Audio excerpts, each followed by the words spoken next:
ओम तत्सत ब्रह्माणे नमः। श्री बृहदारण्यक उपनिषद श्री शंकराचार्य भाष्य तृतीय अध्याय द्वितीय ब्राह्मण याज्ञवल्क्य आर्तभाग संवाद। आख्यायिका का संबंध तो प्रसिद्ध ही है। काल रूप और कर्म रूप मृत्यु से अति मुक्ति की व्याख्या की गई, किंतु जिससे अति मुक्ति की व्याख्या की गई है वह मृत्यु क्या है? वह मृत्यु स्वाभाविक अज्ञान जनित आसक्ति का स्थान, अध्यात्म और अद्भुत विषय से परिच्छिन्न ग्रह अतिग्रह रूप है। उस परिच्छिन्न रूप मृत्यु से अविमुक्त हुए पुरुष के अग्नि, आदित्य आदि अपरिच्छिन्न रूपों की व्याख्या उद्गीत प्रकरण में की गई है। अश्चल के प्रश्न में उसी के अंतर्वर्ती किसी विशेष का वर्णन है। वह विशेष ज्ञान सहित कर्मों का फल है। इस साध्य साधन रूप संसार से मोक्ष करना है, इसलिए यहाँ से बंधन रूप मृत्यु का स्वरूप बतलाया जाता है, क्योंकि बद्ध को ही मुक्त करना होता है। तथा जो अति मुक्त का स्वरूप बतलाया गया है, वहां भी वह मृत्यु रूप ग्रह और अतिग्रह से अति मुक्त विशेष रूप से मुक्त नहीं है। इस विषय में कहा भी है, भूख ही मृत्यु है, यही मृत्यु है इत्यादि। आदित्य अंतर्गत पुरुष को अंगीकार करके श्रुति कहती है, एक ही मृत्यु बहुत प्रकार की है। अग्नि आदि के तारतम्य को प्राप्त हुआ पुरुष मृत्यु की प्राप्ति से अति मुक्त हो जाता है, ऐसा कहा जाता है। किंतु वहां मृत्यु के रूप ग्रह और अतिग्रह ना हो, ऐसी बात नहीं है। तथा इस मन का द्युलोक शरीर है और ज्योति रूप वह आदित्य है। मन ही ग्रह है, वह काम रूप अतिग्रह से गृहीत है, ऐसा श्रुति कहेगी भी। तथा प्राण ही ग्रह है, वह अपान रूप अतिग्रह से गृहीत है। और वाक्य ही ग्रह है, वह नाम रूप अतिग्रह से गृहीत है, ऐसा भी श्रुति कहेगी। तीन अन्नों का विभाग करते समय हमने इनकी ऐसी ही व्याख्या भी की है।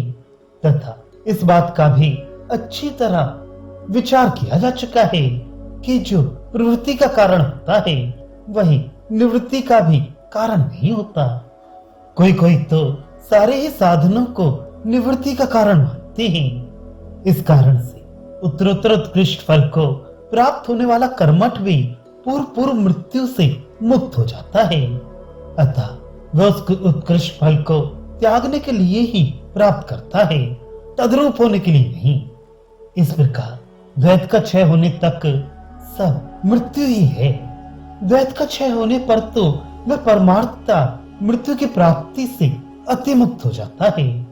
इसलिए बीच में जो मुक्ति बतलाई जाती है वह आपेक्ष की और गौड़ी ही है। इस प्रकार ये सब कल्पनाएं बृहदारण्यक से बाहर की ही है, पूर्व पक्षी। किंतु सबकी एकता तो मोक्ष ही है, क्योंकि इसलिए वह सर्व हो गया, ऐसी श्रुति है। सिद्धांति ठीक है, यह तो बृहदारण्यक का विषय है, परंतु ग्राम की इच्छा वाला यजन करे, पशुओं की इच्छाओं वाला यजन करे इत्यादि श्रुतियों का तात्पर्य मोक्ष में नहीं हो सकता। यदि इनका तात्पर्य अद्वैत में ही हो तो इनका ग्राम, पशु अथवा स्वर्ग आदि के लिए होना संभव नहीं है, और इनसे ग्राम, पशु और स्वर्ग आदि का ग्रहण भी नहीं होना चाहिए। परंतु कर्मफल व चित्र रूप विशेषों का ग्रहण होता ही है। यदि वैदिक कर्म मोक्षार्थी होते तो संसार ही नहीं रह सकता था। पूर्व पक्ष, यद्यपि कर्म श्रुति मोक्षार्थक है तो भी उसके पीछे निष्पन्न हुए पदार्थ का स्वभाव ही संसार है।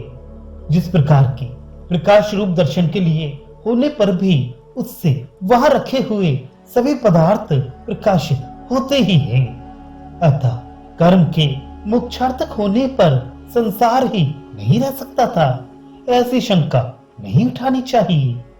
सिद्धांति ऐसी बात नहीं है, क्योंकि इसमें कोई प्रमाण नहीं हो सकता।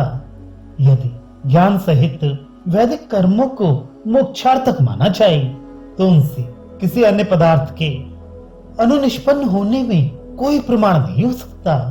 इसमें न प्रत्यक्ष प्रमाण हो सकता है, न अनुमान, और इसी से आगम प्रमाण भी नहीं हो सकता।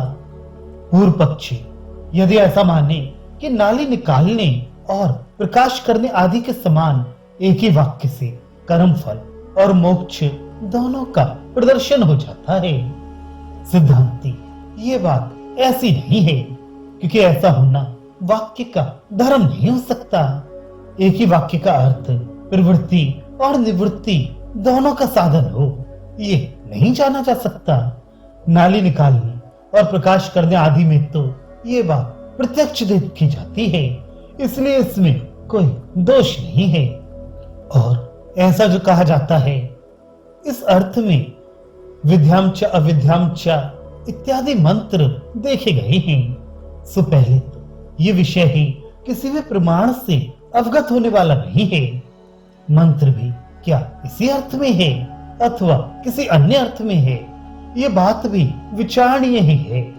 अतः ग्रहतिग्रह रूप मृत्यु बंधन है, उससे मुक्त होने का उपाय बतलाना है, इसलिए आगे का ग्रंथ आरंभ किया जाता है। जैसे जागृत स्वप्न आदि दो विषयों की संधि में स्थित होना असंभव है, उसी प्रकार वैदिक कर्मों से न बंधन होता है न मोक्ष, अपितु बीच की अवस्था प्राप्त होती है।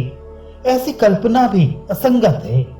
अतः हम इस प्रकार अर्जवर्तीय व्याख्या करने की युक्ति नहीं जानते।